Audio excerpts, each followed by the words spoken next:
Olá, pessoal, tudo bem? Espero que sim. Espero que estejam bastante abertos para a gente dar continuidade ao nosso curso, falando hoje um pouquinho sobre segunda semana do desenvolvimento humano pré-natal, né? Na semana passada, ou no último vídeo, melhor dizendo, nós falamos um pouquinho sobre a primeira semana, né? Esse vídeo que foi retirado de um canal do YouTube, cujo o endereço está aí embaixo, a gente vê os eventos que ocorreram nessa primeira semana, né? Que seria a chegada desse embrião sob a forma de um blastocisto lá no útero, né? A eclosão, esse blastocisto no primeiro momento formado por embrioblasto e trofoblasto, ok? Que vai eclodir da sua zona pelúcida que o mantinha protegido até então, tá? E aumenta, então, começa a aumentar de tamanho e sofre novas diferenciações que permitirão esse processo que está começando ali, demonstrado, que é a anidação. Tá? Então, a primeira coisa e o primeiro ponto a chamar a atenção aqui é que na segunda semana nós vamos ter o processo de nidação, o término da nidação acontecendo, da implantação no endométrio feminino. Esse concepto, né, ele está completamente implantado no endométrio lá no 10º dia. Tá? O que a gente observa, entretanto, entra no 10º dia? Tá aqui o embrião, na verdade, o concepto, tá? O endométrio com as suas glândulas, aí, muitos vasos sanguíneos, né? Quando a gente observa, olhando de dentro do útero para o endométrio, aos 10 dias, a gente ainda tem um plug, um botãozinho, digamos assim, onde a gente consegue ver aonde houve anidação, visto que o endométrio ele não está completamente restabelecido.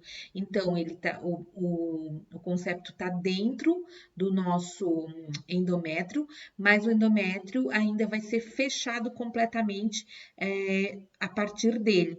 E isso vai acontecer no 12º dia. Então, com 10 dias está implantado, com 12 dias está absurdamente, completamente implantado. O que significa essa implantação? Relembremos, ela inicia na primeira semana, entre o sexto e 7º dia, tá? Consiste e necessita, para que aconteça, de um genoma paterno não fragmentado, então uma qualidade espermática. Você vai ter a geração de genes que, ao serem expressos, culminam na diferenciação do trofoblasto em sincício trofoblasto e citotrofoblasto.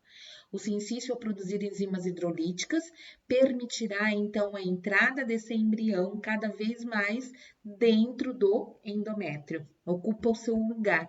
Quanto mais dentro do endométrio, maior o número de vasos sanguíneos que vão ser rompidos. E enquanto nós tivermos esse endométrio ainda não organizado nesse local, é muito comum acontecer sangramentos, tá? Então, vasos sanguíneos rompem e pouco desse sangue pode sair para o útero e do útero chegar à vagina, né, e ser observado pelas mulheres. Esse sangramento de implantação, ele dura em média de 1 a 3 dias. O fluxo de sangue é bem menor do que um fluxo normal, tá? Pode ser desde uma borra, como está sendo observado aqui, ou apenas um fragmento de sangue aí, ou pode ser sangue vivo, inclusive, tá? Isso varia de mulher para mulher. Todas as mulheres têm um pequeno sangramento, mas algumas não percebem. E outras, entretanto, inclusive confundem esse sangramento com uma menstruação. Então, quando a gente engravida, uma das questões que o médico sempre faz é se qual foi o dia da última menstruação. E em seguida essa pergunta, normalmente ele questiona se foi uma menstruação normal ou não, né? Por quê? Porque muitas mulheres acabam confundindo. Tem algum problema confundir? Antigamente até sim, né? Mas agora não, porque a confusão, ela muda a data provável do parto, né? Então, se as mulheres acham que esse foi o primeiro dia, né? A gente. Só um minuto. Bem, me desculpem, eu tive uma interrupção aqui, né? Só retornando então, o sangramento de implantação, o sangramento de nidação, ele pode fazer com que a mulher tenha uma possibilidade, né, de perder o data provável do parto, já que o médico questiona quando foi esse dia, tá? Entretanto, atualmente, como existem outros métodos além da própria contagem, a partir do último dia da menstruação, o primeiro dia da última menstruação, como os ultrassons, isso obviamente vai ser restabelecida a verdade quando se fizer um próximo ultrassom, ou às vezes por outras características da própria gestação, ok? Mas em si, para a gestação, nenhum problema, ok? Bem, depois do 12º dia, quando o endométrio ele estiver completamente restabelecido, né, não haverá sangramento mais, certo? Lembrando que a gente está lá pelo 10º dia do dia da fecundação, tá? E que a fecundação ocorre até 16 horas depois da nossa ovulação. Então, esse é um ambiente ainda muito influenciado pela progesterona. A progesterona ainda está ali, entretanto, né, e vai permanecer ali graças à presença do HCG. Se fosse numa situação normal, né, nós já estaríamos com uma queda nos níveis de progesterona, iniciando pelo fechamento do corpo lúteo. Tá? Bem, essa figura aqui, como eu disse a vocês no outro vídeo, todas as semanas que nós trabalharmos aqui com um pouco mais de detalhes, eu vou repassar uma figura que é característica da semana. E essa é a figura característica da segunda semana. Então, estão aqui os principais dias, né? E aqui a gente vê, então, que esse embrião no 7º dia, né? Esse concepto, na verdade, no 7º dia, que é formado por um trofoblasto subdividido em sincício e cito, e uma massa celular interna, também conhecida como embrioblasto, tá?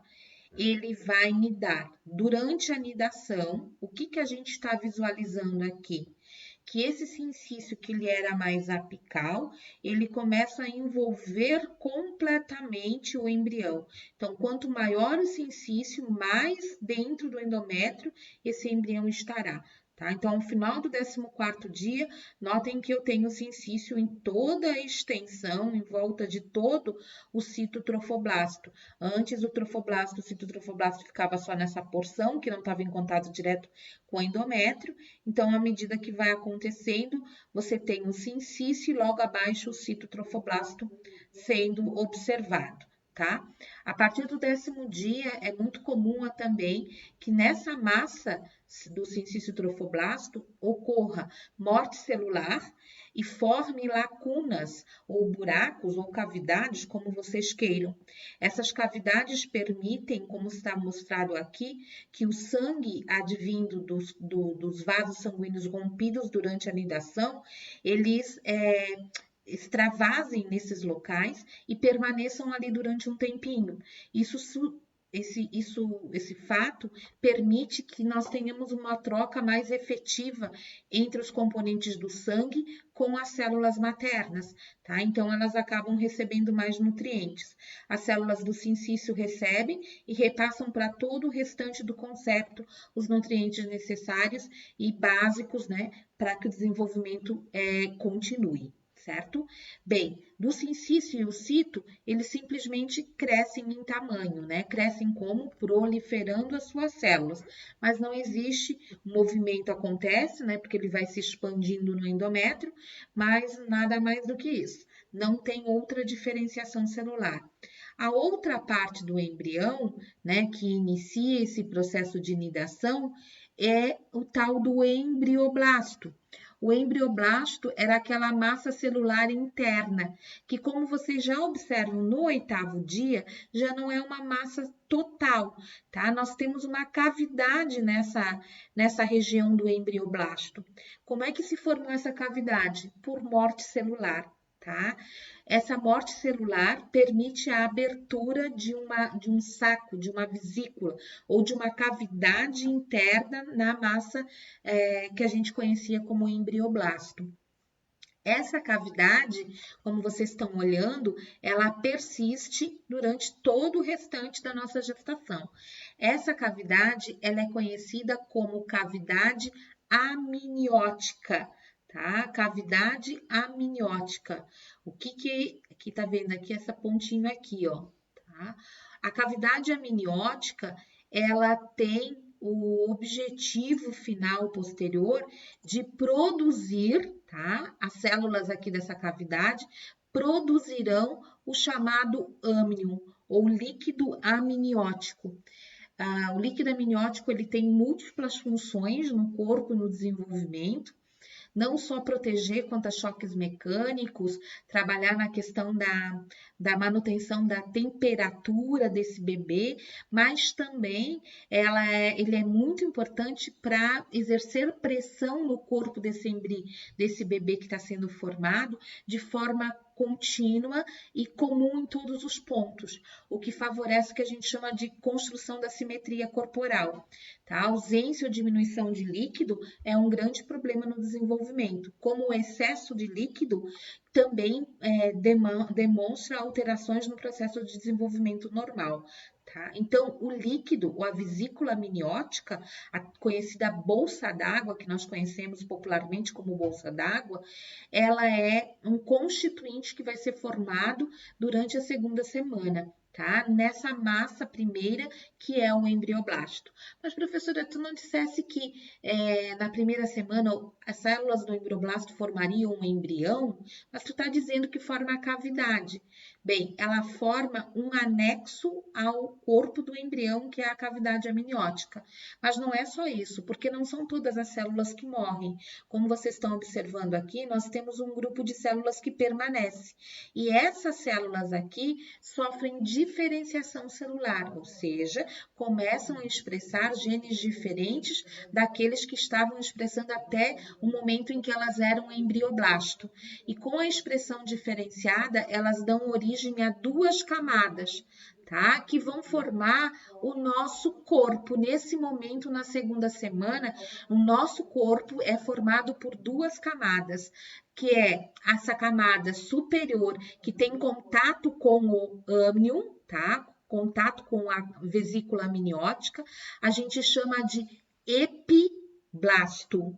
Epiblasto. E logo abaixo do epiblasto, nós vamos ter uma outra camada chamada de hipoblasto.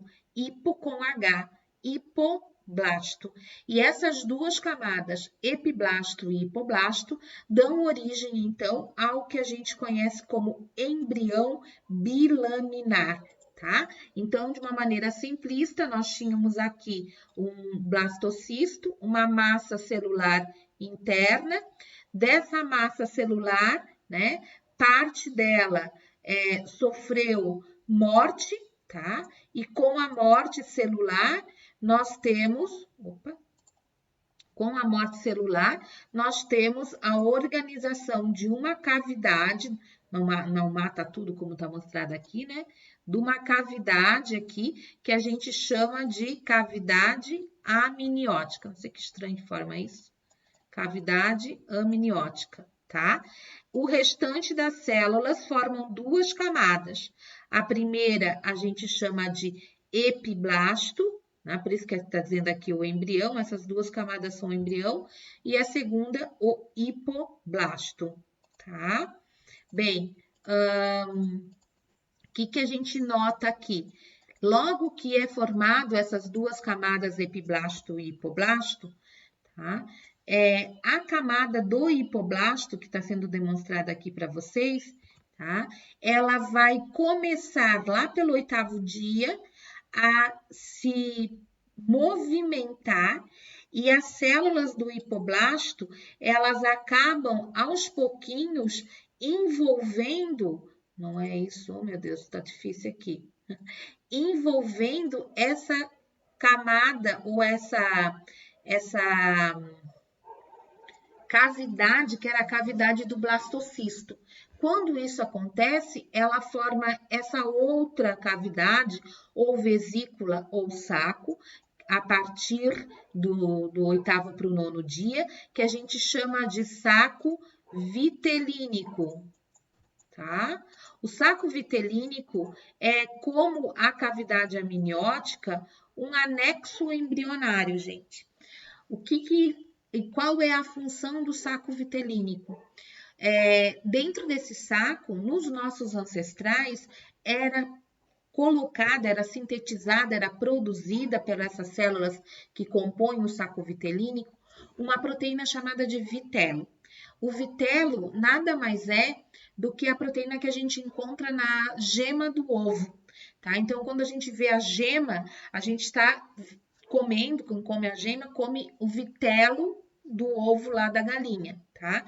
E aquela camadinha de células que envolve a gema é o saco vitelínico, ok?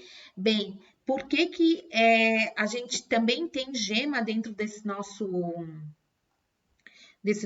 saco vitelínico? Como eu disse, não, tá? Ele não vai ter a gema aqui. Por quê? Porque o nosso desenvolvimento, ele é interno e todos os nutrientes necessários para que a gente consiga sobreviver vêm do sangue materno. Então, eu não preciso do vitelo, diferente lá da galinha, por exemplo, que tem uma fecundação externa, né? Uma fecundação interna, mas um desenvolvimento externo, tá? Então, aqui nós vamos ter esse órgão anexo que vai ser responsável por outras características, outras funções que não, né, a nutrição, certo?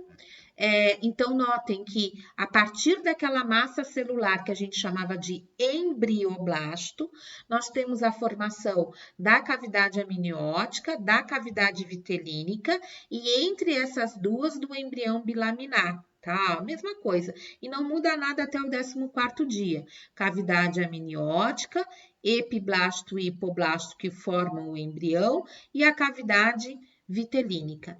Entretanto, se nota que tem mais uma coisa acontecendo aqui durante o processo de nidação que está ocorrendo durante a 2ª semana, tá? Que é o quê?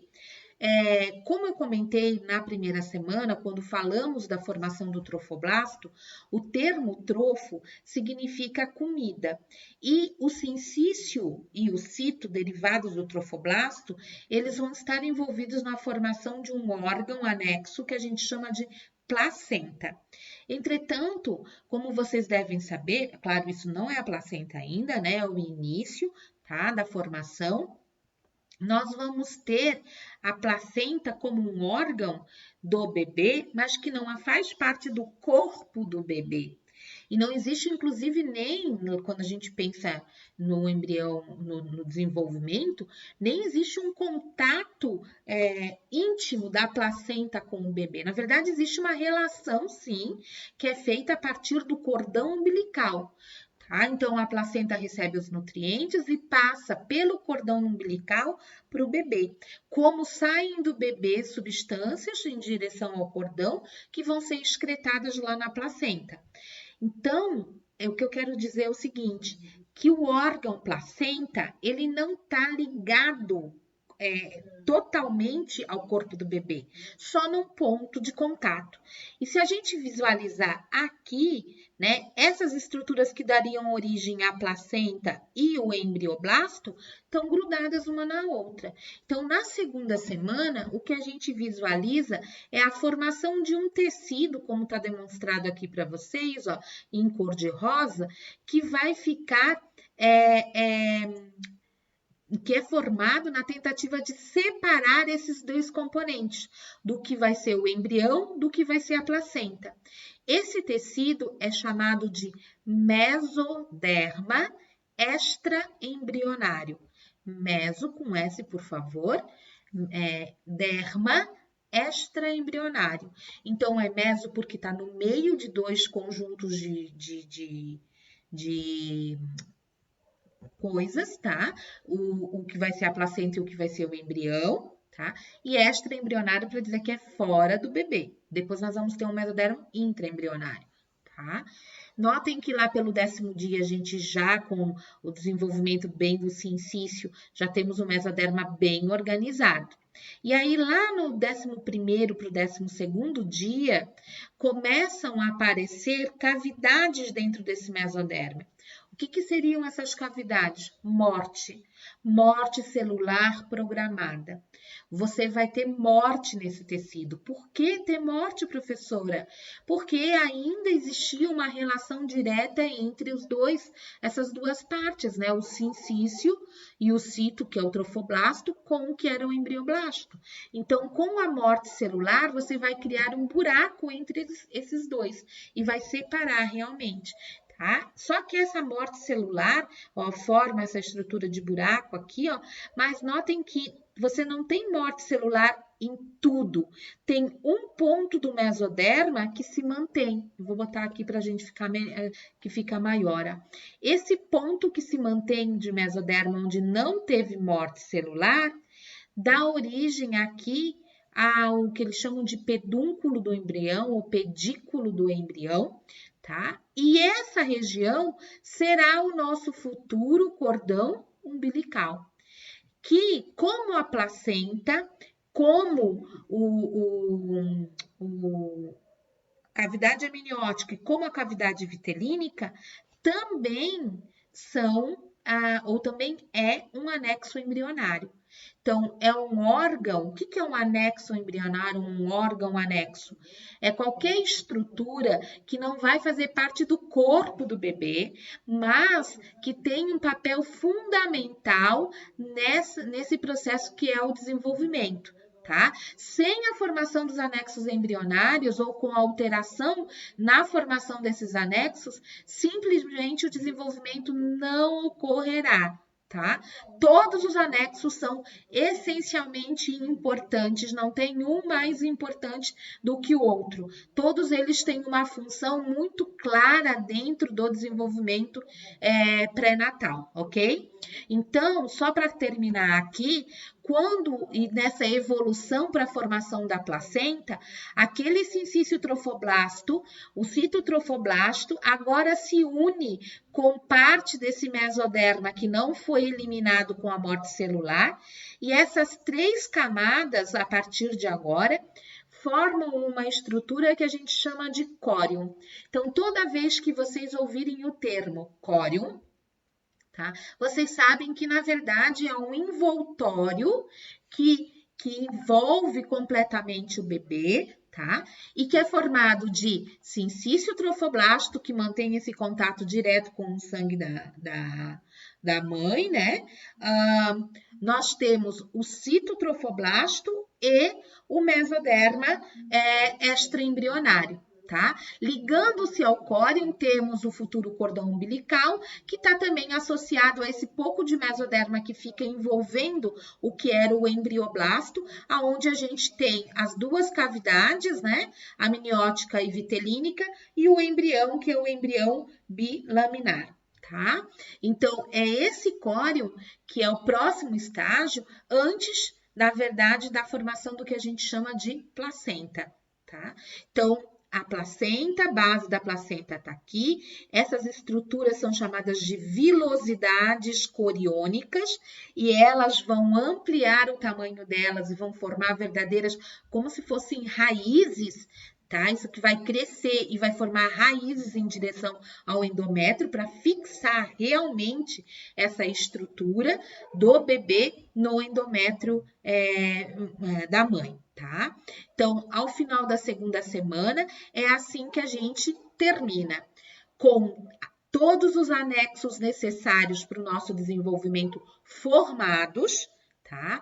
E completamente nidados. Então, além da nidação, a formação dos anexos embrionários é a principal característica observada na 2ª semana de gestação, ok? O embrião, propriamente dito, pouco se desenvolve, tá? Isso aqui são fotos, né, reais, onde a gente vê, então, aquela cavidade coriônica, ou que eles chamam de celoma, também extraembrionário, que foi formado pela morte daquele tecido que era o mesoderma, tá? Aqui a gente vê o sincício e o citotrofoblasto, né? E a associação disso, então, forma a estrutura que a gente chama de córeo. Aqui a região do pedículo do embrião, e quando eu amplio isso aqui, eu vejo, então, a cavidade amniótica, o epiblasto e o hipoblasto, e o saco vitelínico. O nosso bebê fica literalmente boiando nesse universo vazio aqui, que é o celoma ou a cavidade coriônica, tá? Bem, olhando só para o embrião, eu vejo que realmente são duas camadas, envolvidas por duas vesículas ou dois sacos, tá? A camada superior é o epiblasto e a camada inferior é o hipoblasto. Ainda durante a segunda semana, nesse embrião bilaminar, olhando de baixo para cima, então imaginem que vocês estão dentro do saco vitelino que vocês vão olhar para cima, vocês vão ver o hipoblasto, tá? E numa região do hipoblasto vai ser formada o que eles chamam de placa pré-cordal. A placa pré-cordal marca o primeiro base para definição de regiões no embrião, porque se sabe que nessa região onde se formou a placa pré-cordal que está ligada ao epiblasto, tá? Vai ser formada a nossa boca, tá? Então aqui vai ser a nossa futura região, que é a região que a gente chama de cefálica. A parte contrária à placa pré-cordal vai dar origem à nossa futura região caudal, tá? E é isso, o embrião não muda muito. E é exatamente isso que permite identificar também uma característica que foi comentada na nossa aula de introdução, que esse período pré-natal, ele é dividido em período embrionário e período fetal. E que no período embrionário, nós podemos ter subdivisões de período pré-embrionário e período embrionário propriamente dito, sendo que a primeira e a segunda semana eram consideradas de período pré-embrionário. Por quê? Porque o embrião pouco se desenvolve aí, né, gente? O que se desenvolve mesmo são todas as estruturas externas. É por isso também que a gente tem que imaginar que todos aqueles mecanismos biológicos, né, a proliferação, o movimento, a morte e a diferenciação ocorrem principalmente para organizar essas estruturas externas, tá? Do concepto. E todo efeito ambiental que possa ser negativo e que haja nessas duas primeiras semanas, elas são consideradas ou trazem efeitos do que a gente chama do tudo ou nada, tá? O que é o semana tudo ou nada? Ou o efeito é tão dramático, né, tão drástico, que leve à morte desse embrião, porque não vai formar um dos anexos, ou mesmo a organização do epiblasto e hipoblasto. E aí essa mulher, gente, lembrem que em 14 dias é quando ela iria menstruar. Ela vai perder esse bebê e nem vai saber que estava grávida, tá? Então, ele é muito pequeno, ele tem em torno de 1 milímetro, mais ou menos. Todo o conjunto do concepto é muito pequeno ainda, tá? E não vai ver sangrando, vai dizer, eu abortei. Não vai ver nada, não tem nada de diferente ali, perceptível, digamos, tem de diferente, né? Mas não de perceptível, ok? E isso é o tudo, né? Ou nada no sentido de que, como essa proliferação celular, como esses mecanismos eles são muito eficientes, né? E temos uma proliferação muito grande nesse momento, pode ser facilmente revertido essa perda e aí essa gestação continuar sem nenhum tipo de efeito, tá? Então, por isso que a gente diz que as primeiras duas semanas de gestação, elas são menos, digamos, passíveis de dar problema se tu entrar em contato com algum tipo de teratógeno por causa dessa questão do tudo ou nada, ok, gente? Tá? Tem suscetibilidade, os efeitos vão acontecer, mas eles podem ser repostos, ou se eles forem tamanhos que não consigam ser repostos, a mulher logo perde e nem vai saber que estava grávida, tá? Então, como eu fiz na primeira semana, esse seria o resumo dessa segunda semana. Então, a segunda semana inicia com blastocisto, que é um blastocisto final secundário, dividido em embrioblasto e trofoblasto, e com o trofoblasto dividido em citotrofoblasto e sincício trofoblasto. Bem, o que acontece com o sincício trofoblasto? Apenas crescem, né, por proliferação celular, aumentam em quantidade o número de suas células e mais fazem e continuam o que a gente chama de nidação. Já no embrioblasto, que é aquela massa celular interna, você tem morte celular no primeiro momento, dando origem à chamada vesícula ou saco ou cavidade amniótica. O resto das células se diferenciam em epiblasto e hipoblasto, dando origem ao que a gente chama de embrião bilaminar. Já posteriormente, né, esse hipoblasto começa a aumentar em número e vai literalmente chegar na vesícula, que era aquela cavidade blastocística, e vai revestir essa cavidade, dando origem à chamada vesícula ou saco ou amniótico, ok? Então, além da vesícula vitelínica, né, nós vamos então ter do embrioblasto essas 4 estruturas aqui sendo formadas, sendo 2 delas pertencentes ao embrião, tá? E entre o embrioblasto e o trofoblasto, você vai ter a formação então daquele tecido, entre eles que é o mesoderma extraembrionário. Nesse mesoderma, parte dele vai sofrer morte celular, tá? Dando origem, então, ao que a gente chama de celoma extraembrionário, também conhecido como cavidade coriônica. E as 2 outras partes de mesoderma, né? Uma delas não vai ter morte celular, dando origem ao cordão umbilical. Uma parte do mesoderma fica ligado, então, a esse embrioblasto. E a outra parte se associa ao que era o trofoblasto, dando origem ao que a gente chama de córeo, que vai ser responsável pela placenta, tá? Todas essas estruturas em verde são conhecidas como anexos embrionários. E, como eu falei, são essenciais para o desenvolvimento como um todo, tá? Então, ó, vesícula, vitelínica, amniótica, cordão umbilical e córeo. Anexos embrionários que vão ser formados durante o processo que a gente chama de nidação. Ok, gente?